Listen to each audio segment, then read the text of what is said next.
Bonjour tout le monde, alors aujourd'hui ce qu'on va regarder c'est comment trouver la règle d'une fonction partie entière.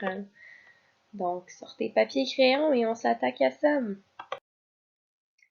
Alors très simplement, on y va avec un graphique et je vous demande tout simplement d'aller trouver la règle de la fonction suivante.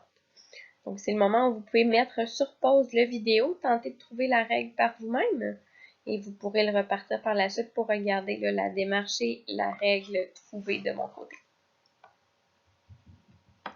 Alors, la première étape, on veut venir trouver la valeur du paramètre A qui est relié à la hauteur de marche.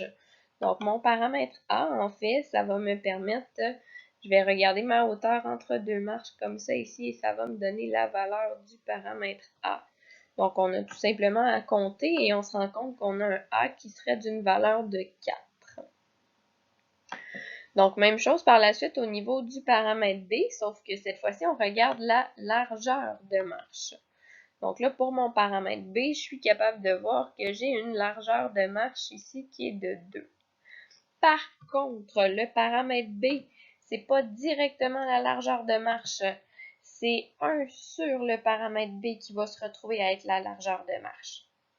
Donc, voyez-vous ici, on prend la petite formule 1 sur B égale largeur de marche et je vais remplacer ma largeur de marche par le 2 que j'ai trouvé.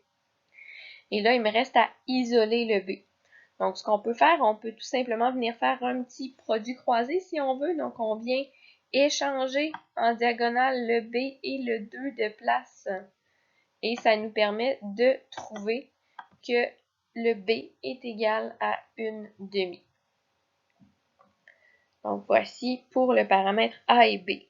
Ça, c'est vraiment les valeurs. Donc, on ne sait pas par contre au niveau du signe. C'est notre prochaine étape, en fait, c'est d'aller trouver les signes de A et B à l'aide du dessin.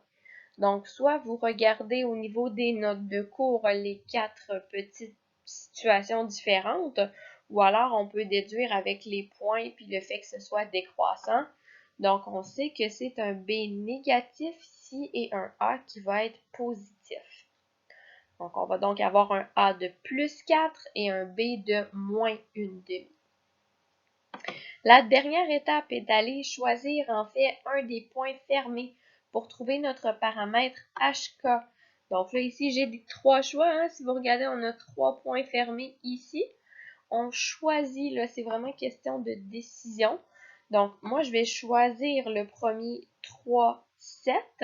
Mais ça aurait très bien pu fonctionner avec les autres points ici, 5, 3 et 7, moins 1. Donc, c'est vraiment un choix ici.